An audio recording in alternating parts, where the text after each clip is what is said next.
Adesso gli ho detto pure a Matteo, gli ho detto, ma se ormai è uscito, lasciate perdere, era meglio stare zitti. Senti, oh, dimmi, me la sono vista, hai vista? Cioè, ci ho messo un'ora a addormentarmi dopo. Cioè, il quello di Scamacca, certo, oh, poi mi spiace. Io ho visto gli highlights, perché ieri notte stavo a sentire per radio, sono crollato sul gol e l'ho sentito. Però non ho sentito il gol di Scamacca. No, il primo l'ho sentito io. C'è una lunga servizio, ha fatto un gran gol. E poi si sono accorti subito che era fuori gioco, ci hanno messo il VAR. No, ci hanno messo il VAR, quindi un po' di... Adesso il Papa con la coppa, mi raccomando di Elena tenuta.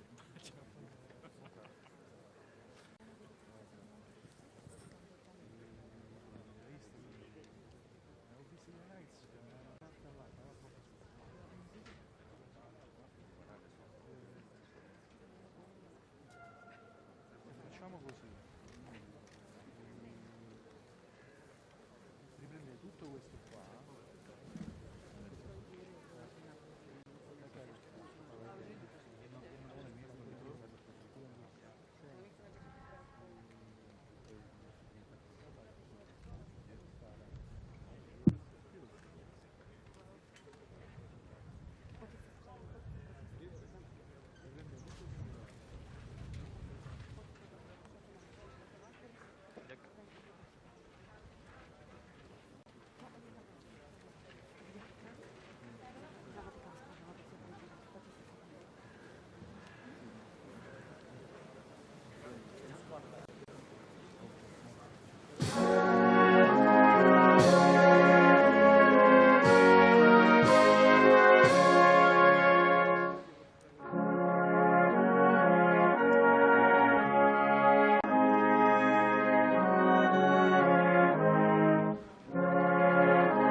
Jesus Christ. Welcome to our continued coverage of Pope Francis's apostolic visit to Slovakia. The Holy Father Pope Francis arrived in Slovakia last evening, and he will be in this traditionally Catholic country of Central Europe till Wednesday. I'm Father Paul Samasumo. On behalf of Vatican Media, I'd like to welcome all of you joining us for this live broadcast on television or radio. Welcome to our television viewers and radio listeners of Catholic TV, Catholic Faith Network, EWTN TV English, Shalom World Networks in the US, Shalom TV India, Salt and Light TV, at Madashan TV, Luminous Radio India, Radio Maria in Papua New Guinea. And welcome to all of you joining us for this live broadcast in various languages on our various media channels, such as Vatican News website, and Facebook and other social media channels.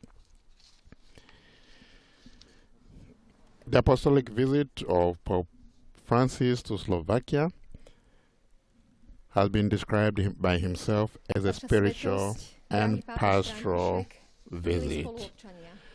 Right now, the president of Slovakia, Zuzana Čaputová, addressing the Holy Father,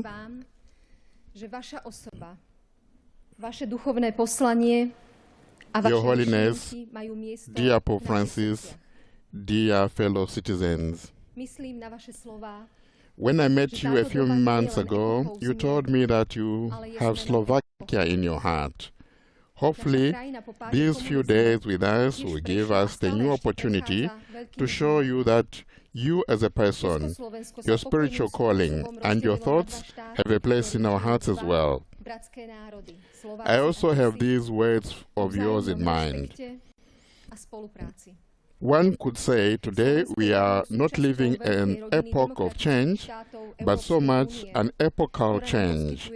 After the fall of communism, our country also went through and is still going through a period of great change.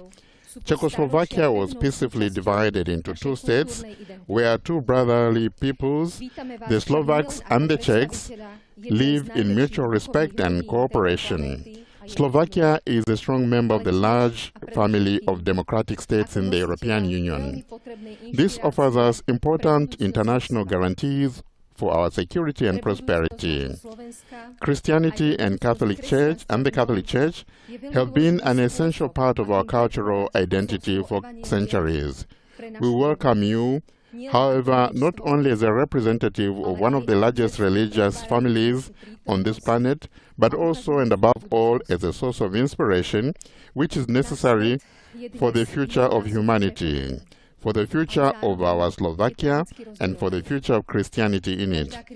It is really important how you proclaim the message of the gospel in our age, not only as something that's just a legacy of priests, but you present the gospel as a journey that transforms our present and points us towards tomorrow. Our world today is united in many ways, yet it is also tragically divided. Every crisis, including pandemics, brings strong words and gestures of strength. Increasingly, quiet tones, openness, and understanding are seen as manifestations of weakness. It is as if we are gradually getting used to the fact that the result of human endeavor or discussion is both social and political spheres must be the defeat of those who do not share our opinions. Yet, if this epochal change in us is to be the beginning of a better future, we must change our approach. The outcome of every purpose, every social debate, every political competition should not be victory or defeat, but understanding and acceptance. The world faces many crises, and the only way to overcome them is through cooperation. All we really need is the spirit of humanity, the realization, looking at any one of us, that you are me and I am you, that we are one. We must have the courage to express our humanity. We can only live together, and without showing mutual understanding and acceptance, we will not succeed. Your Holiness Pope Francis, we welcome you to Slovakia as one of the greatest moral and spiritual authorities of humanity today. Your way of proclaiming the gospel and your personal example of morality are an appeal also to those who are far from the visible boundaries of the Catholic Church. You call for humility, mercy, and human fraternity. You call for a new culture of politics and a new ethics of economics. In your social encyclicals, you warn against the greatest dangers of our time: populism, national egoism, fundamentalism, and fanaticism. You clearly speak out against all those who want to exploit religion for political ends. Your emphasis that the core of the gospel is to help the needs, the homeless, those who war, terrorism, and poverty drive out of their countries. You repeat on many occasions that any form of anti-Semitism and religious intolerance is irreconcilable with Christianity. I also recall the words you spoke in one of our conversations. You said, God always forgives. We humans forgive from time to time. Nature no longer forgives. I agree with you. And in order to survive, we must once again learn to be sensitive to our planet, which used to whisper and now cries out to us that it cannot bear us any longer because we are too heavy. We must look at the causes and consequences of all the climate crisis as a problem for all of us and seek shared solutions. Your Holiness, we are grateful for your visit to Slovakia. Fatal struggles for survival, dignity, language, individual and national freedoms, recognition, tolerance of minorities, preservation of faith, but also biodiversity constitute our heritage. Although we have made mistakes and suffered defeats, we have managed to rise again. This was the case during the Slovakian national uprising and also in November 1989. You come among friends and generous people who honor their traditions and their land and whole generations of parents and grandparents have an inscription in the decor of their homes. Guests in the house, God, society, and diplomatic corps, members of the diplomatic corps who are meeting here in front of the presidential palace, in the presidential palace garden. He has a full day ahead of him today. We're saying at the beginning that Pope Francis is saying that he is on a spiritual and pastoral visit to Slovakia. Madam President, members of the government and the diplomatic corps, distinguished civil and religious leaders, ladies and gentlemen, I am grateful to President Zuzana Chaputova for her words of welcome in your name and in that of the entire nation. In greeting all of you, I express my joy to be in Slovakia. I have come as a pilgrim to a young country, yet one with an ancient history, a land of deep roots situated in the heart of Europe. Truly, this land is and has always been at crossroads. It is an outpost of the Roman Empire and a point of encounter between Western and Eastern Christianity. From Great Moravia to the Kingdom of Hungary, from the Czechoslovak Republic to the present day, you have overcome numerous trials and attained integration and distinctiveness through a fundamentally peaceful process. 28 years ago, the world followed with admiration the peaceful emergence of two independent countries. This long history challenges Slovakia to be a message of peace in the heart of Europe. That calling is evoked by the great blue stripe on your flag, which symbolizes fraternity with the Slavic peoples. Such fraternity is necessary for the increasingly pressing process of integration, all the more so in these days when, after long and trying months of the pandemic, fully conscious of the difficulties to be faced, we look forward with hope to an economic upturn favored by the recovery plans of the European Union. Yet, there is always the risk of succumbing to the impatience and the lure of profit, leading to a fleeting sense of euphoria, rather than bringing people together. This proves only devices.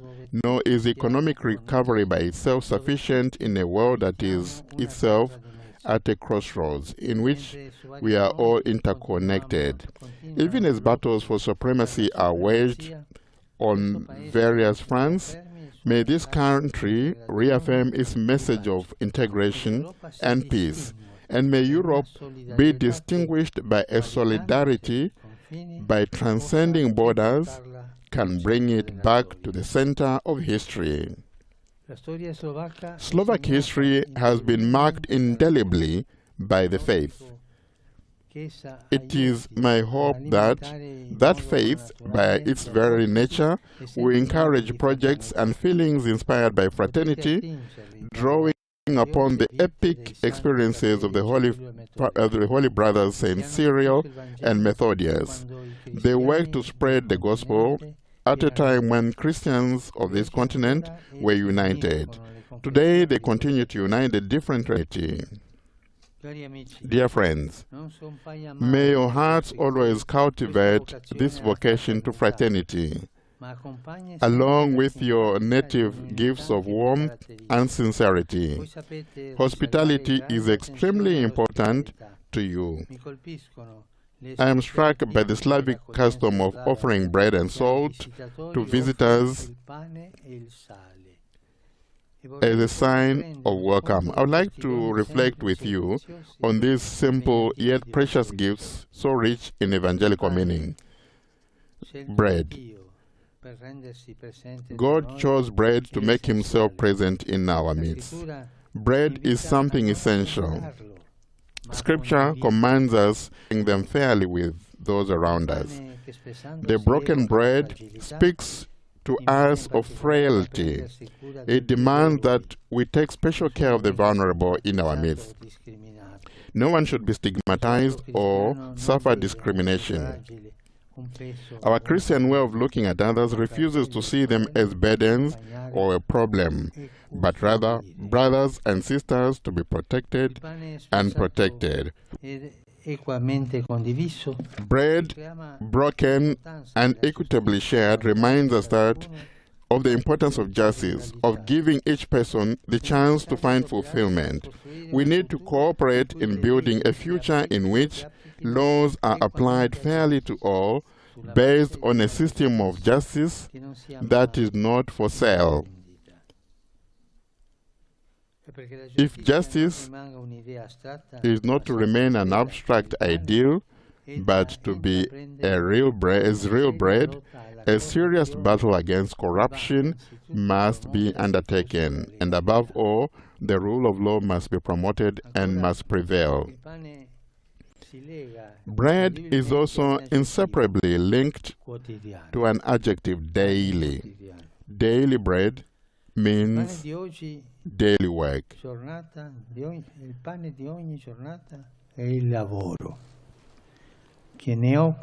Just as without bread, there is no nutrition. Without labor, there is no dignity. At the basis of a just and fraternal society is the right of each person to receive the bread of employment, so that no one will feel marginalized or constrained to leave family and homeland in search of a better life. You are the salt of the earth. Salt is the first symbol that Jesus used to teach his disciples. More than anything, salt gives flavor to food. It reminds us of the flavor of our lives, the flavor that our lives need, if they are not to become tasteless and insipid. Organized and efficient structures will not suffice to improve our life as human community. We need flavor, the flavor of solidarity. Just as salt gives flavor only by dissolving, so society rediscovers this flavor through the gratuitous generosity of those who spend their lives for others. It is good for young people in particular to be encouraged in this, to feel that they have a share in shaping the future of their country, so that they can take it to heart and enrich it in history with their dreams and their creativity. There can be no renewal without young people, yet they often end up being disenchanted by a consumerism that makes life bland and dull. In Europe, all too many people live lives of weariness and frustration, overwhelmed by the frenetic pace of life and incapable of finding reasons for inspiration and hope. The missing ingredient is concern for others. When we feel responsible for someone else, this gives flavor to our lives and enables us to realize that what we give away is really a gift we make to ourselves. At the time of Christ, salt gave flavor, but it was also used to preserve food, to keep it from spoiling. It is my hope that you never allow the rich flavors of your finest traditions to be spoiled by superficiality or consumerism and material gain. or by forms of ideological colonization. In these lands, until just a few decades ago, a single thought system stifled freedom. Today, another single thought system is emptying freedom of meaning, reducing progress to profit and rights only to individual needs. Today, as then, the salt of the earth acts not by reacting in worldly terms, by engaging in culture wars, but by quietly and humbly sowing the seeds of God's kingdom, especially by the witness of charity. Your constitution expresses the desire that the country be built on the legacy of St. Cyril and Methodius, patrons of Europe. Without impositions or pressure, they enriched culture by the gospel and thus set in motion beneficial processes. This is the path to follow, not the battle for influence and position, but the road pointed by the saints, the road of the Beatitudes. For the Beatitudes are the inspiration for Christian vision of society. St. Cyril and Methodius also showed that preserving what is good does not mean repeating the past, but being open to the newness without ever losing one's roots. Your history abounds in writers, poets, and men and women of culture who were the salt of the country. Just as salt burns when placed on wounds, so their lives often had to pass through the crucible of suffering. How many illustrious men and women endured imprisonment, yet remained interiorly free, offering a radiant example of courage, integrity, and resistance to injustice, and most of all, forgiveness. That is the salt of your earth. The pandemic is the great test of our own time. It has taught us how easy it is, even when we are all in the same boat, to withdraw and think only of ourselves. Let us instead set out anew from the realization that all of us are frail and in need of others. None can stand apart either as individuals or as a nation. May we take up the challenge of this crisis, which only makes it all the more urgent that we rethink our styles of life. It is useless to have recriminations about events of the past. We need to roll up our sleeves and together work to build the future. I encourage you to do so, lifting up your eyes as when you gaze upon your splendid Tatra mountains. There, amid forests and mountain tops that point heavenward, God seems more close, and creation appears as an unspoiled home that over the centuries has sheltered one generation after another. Your mountains combine in one range a variety of peaks and landscapes, spilling over national borders in order to join together in a beauty of different peoples. Cultivate this beauty, the beauty of the whole. It requires patience and effort, courage and sharing, enthusiasm and creativity. Yet it is the human work, blessed by heaven above. God bless you. God bless this land.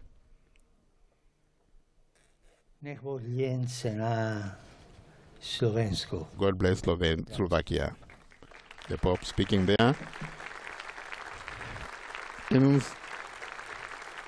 the local language. God bless Slovakia as he concludes a very powerful message for the people of Slovakia.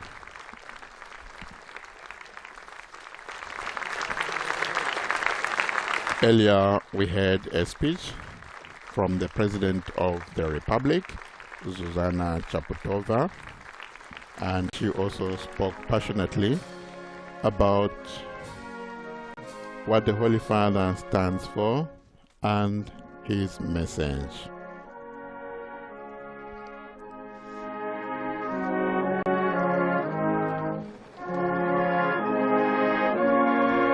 One of the early events of the morning, and Pope Francis has a very long day ahead of him today. He will be in Slovakia until Wednesday. He has told us himself that he's looking forward, especially to making a pilgrim to Our Lady of Sorrows of Slovakia. This is going to do on the last day, on Wednesday, that is day after tomorrow. He will go to Shashkin. In the city, there is the image of the Virgin Mary, who has attracted many pilgrims for decades. Pope Francis has a special devotion to Our Lady of Sorrows. Shashkin was also a favorite destination for Mother Teresa and Saint Pope John Paul II. The image of Our Lady of the Seven Sorrows is a figure that is so immense and incorporated and has been so for the people of Slovakia.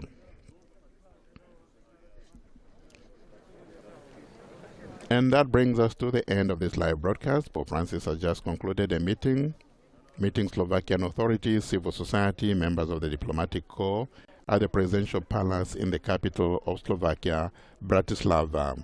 I'm Father Paul Samasumo, and on behalf of Vatican Media, thank you all for joining Pope Francis on this apostolic voyage to Slovakia. There are many other papal events lined up today and tomorrow that we shall be covering as we follow Pope Francis's apostolic voyage. Do join us for some of them if you can. Allow me, before I go, to acknowledge our television and radio listeners of Catholic TV, Catholic Faith Network, EWTN TV English, Shalom World Networks in the US, Shalom TV India, Salt and Light TV at Madashan TV, Luminous Radio India, Radio Maria in Papua New Guinea. Remember, on our website, vaticannews.va, you can find more details about the apostolic voyage to Slovakia. Enjoy the rest of your day. Laudetur Jesus Christus. Praise be Jesus Christ.